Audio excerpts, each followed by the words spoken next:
Aujourd'hui, on se retrouve pour une nouvelle vidéo qui parle de la récupération après une grosse compétition. C'est une question qui a été émise par Amy Haribo sous une vidéo Instagram à laquelle je vais répondre. Donc ça sera un format question entre nous qui sera habituellement le lundi. C'est parti. Dans un premier temps, on va parler de la récupération neuropsychologique. C'est une récup qui est souvent mise à l'écart mais qui est hyper importante. On va faire descendre le système nerveux central qu'on appelle SNC et restaurer le tonus parasympathique. C'est hyper important dans un premier temps. Dans ce cas-là, on va créer des actions. On va viser 9 heures de sommeil pendant 3 jours post-compète, donc après la compétition. On va créer une déconnexion mentale en évitant les écrans et faire une activité qui vide la tête, comme écouter de la musique, aller se balader. On va aussi faire attention à la respiration et on va aller chercher une activité dite douce le lendemain, comme de la mobilité et de la respiration lente.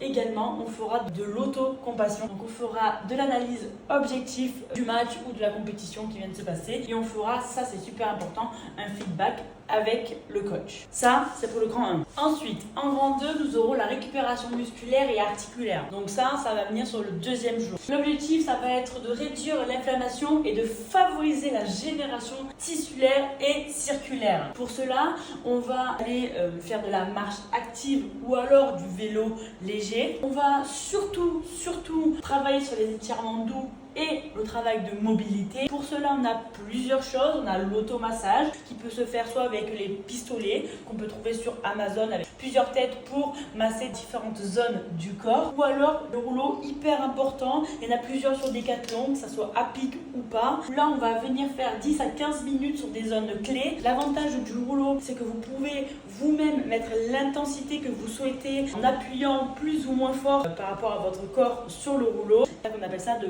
l'automassage.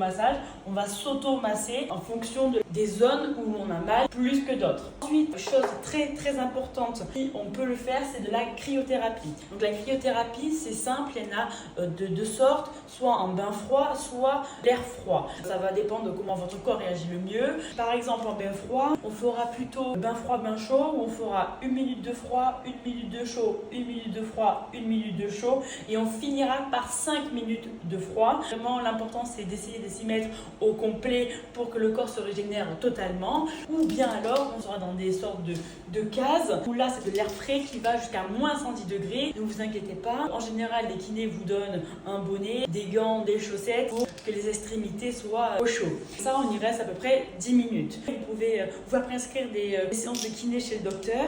Trouvez des kinés auprès de chez vous qui font ce genre de choses et qui ont ce genre d'installation et vous pouvez y aller. Pour ceux qui n'ont pas ça et qui habitent à côté de la mer, vous pouvez toujours, n'importe quelle saison, aller à la mer faire un bon bain froid pendant 10 minutes. Ou si vous n'avez rien, vraiment rien, vous pouvez tout de même finir votre douche avec 5 minutes d'eau froide, très froide sur le corps. On va parler de l'hydratation qui est hyper importante. Donc on va aller chercher 30 à 45 ml par kilo par jour de plus quand on boit habituellement sans compétition. Et on va pouvoir récupérer des électrolytes qui vont nous permettre de restaurer l'équilibre cellulaire grâce au potassium et tout ce qui s'ensuit. En 3, on aura la récupération nutritionnelle où là l'objectif sera de réparer les fibres, de recharger les réserves et de moduler l'inflammation. Donc là on parlera des protéines, on parlera de glucides également où là on tapera à 1 ou 1,2 g par kilo pour restaurer le glycogène. On parlera aussi des antioxydants qui sont les fruits rouges, le curcuma, les légumes à J+2. Ça va être très important d'avoir des repas riches en oméga 3, donc le poisson gras, les noix de cajou. Le plus important, c'est d'éviter les excès d'alcool après une compétition parce que ça ralentit la synthèse